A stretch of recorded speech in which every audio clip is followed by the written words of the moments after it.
Lexi, we're going to talk about how to hit the golf ball further today. Let's do it. I'm excited. You in? I'm in. Okay, let's do it.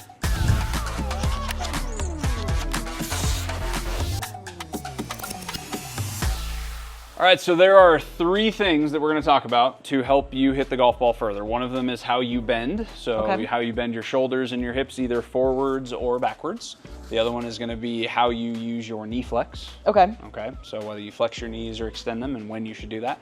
And then the third one is how much your hips and shoulders lift or drop during the golf swing. Okay. Okay. A popular thing that's going on in the golfing world right now, you're hearing a lot about ground reaction forces. The way that we're doing it is we're just, instead of measuring it using a force plate, we're just measuring how you're using your body. So very, very similar way to talk about it. It's still a really effective way to teach somebody how to swing the club really fast and create power. Awesome. But those are really the three things. So let's talk about the first one, the amount of bend that you have. So the best golfers in the world, they start with their chest and their hips bent forward some amount at address. As they make a backswing, both of those start to extend. So you could imagine if this is your shoulder bend at address, you'd bend backwards in your backswing. As you make a downswing, you'd start to bend forward again, and then you'd bend backwards again to finish your swing. So that's really how it works. So it's basically this bending forwards and backwards. The trail knee flex pattern is a really important one. I know, Lexi, we've talked about this in videos previously. Yes. You start with your knees flex some amount at address. Your right knee or your trail knee will straighten in the backswing until about the time when your left arm's parallel to the ground. The best golfers in the world then start regaining their flex in the downswing till about when the shaft is parallel to the ground coming into impact, and then they will start to extend their legs and straighten up really fast. Okay. So that's another way that you can create power. The third way is how you move your hips and your shoulders via this lift measurement that we have. So we'll talk about that one here in just a second. But the main thing to understand is you should start to lower your hips in the backswing some amount. As you start your downswing, the best golfers in the world actually lower some more. And then they start to raise their hips up really fast. That, coupled with the straightening of your legs and the bending backwards piece, helps keep the club moving really, really fast. So let's take a look at OptiMotion now that you know what all those are, and let's see how you do. Awesome. Let's do it. Lexi, top of your backswing. This is you just hitting a shot just as normal. Okay, you hit this one, I'd say, pretty well. Agreed? Yep. Okay, perfect. So you do a lot of things really nicely. You can see you bend your shoulders backwards, right along the lines of the tour average. 2 degrees is perfect. Your hips are really nice there. Your hip lift, that's this number. Your hips actually lowered an inch in the backswing, which is exactly how it should work.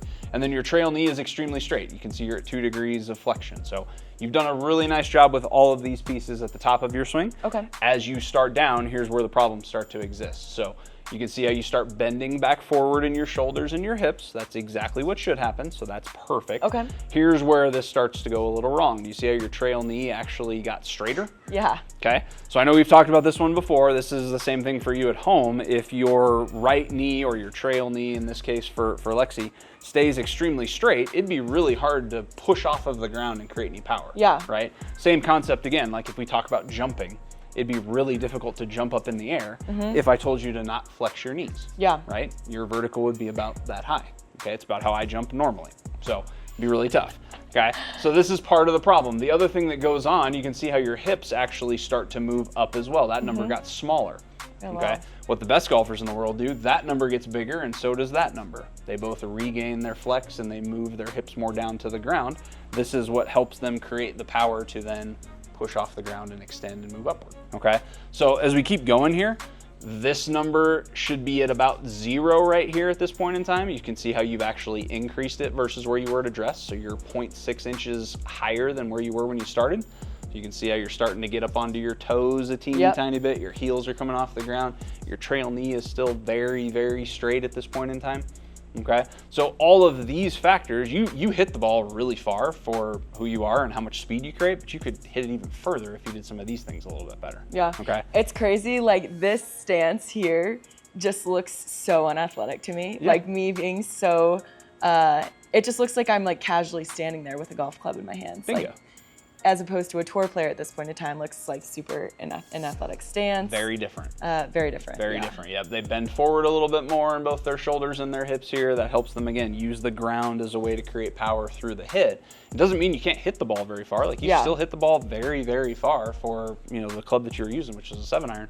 But you could potentially even hit it further if you did some of these things a little bit. So let's use this new one, this hip lift number, as a way to help you learn this skill. So we'll jump back out on the mat and we'll practice a little drill here to help you use the ground a little bit better.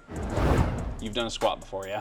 I have done a squat before. Okay, I figured with your collegiate career, you had probably been in a weight room a few times. So Yes. this is the way we're gonna practice this skill, okay, of basically lowering your hips. So Okay. what I want you to do, take your address position. We're just gonna do this without a ball a couple times so you can get the understanding of how this works. Take the club back to the top of your backswing. And then as you start down, basically what I want you to be thinking and really doing is essentially like you're gonna just squat. So imagine you're in the weight room, you're getting ready to do a squat, perfect. Just bend your knees, move your hips lower to the ground until the club gets about to where the shaft's parallel to the ground.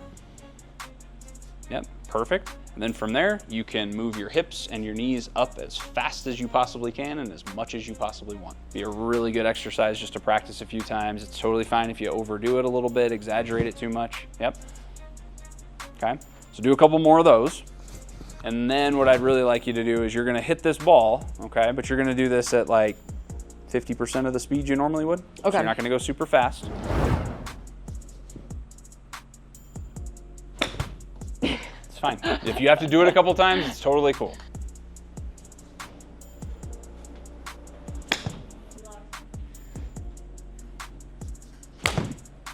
Am I squatting too much? Now I look unathletic the other way. It's okay.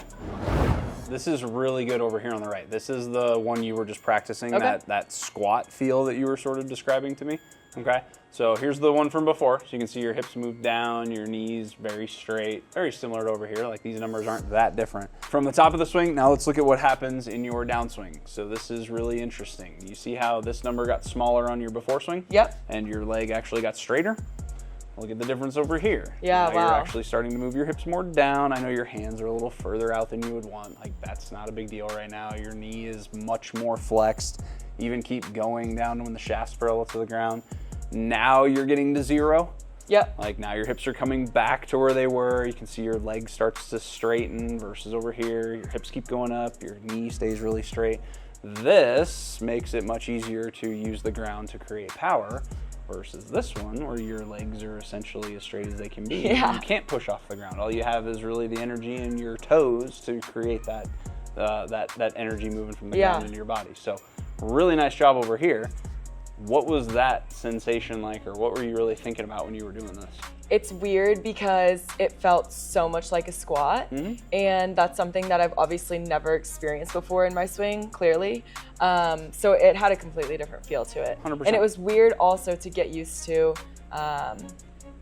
like contacting the ball just after doing a squat. So it felt different, but I could definitely see how once I practiced it, I'd get a lot more power. This is a much better position to deliver the club from versus over here. Yeah. Okay, so what this will help you with is creating more of that power, more of that speed, and I mean, I know you did this like 3 times, so I'm not expecting contact to be perfect. Obviously, the shot direction was very chaotic, but as you do this more, that'll help you create more of that centered strike, which will also help create more of the power. So awesome. Really nice job here. Cool. I'll definitely have to keep working on that. So a cool new measurement, or just a different one that maybe we haven't talked about before, that hip lift one. So if you think that's part of your problem, it's a really good way to start solving that. It's what the best golfers in the world do.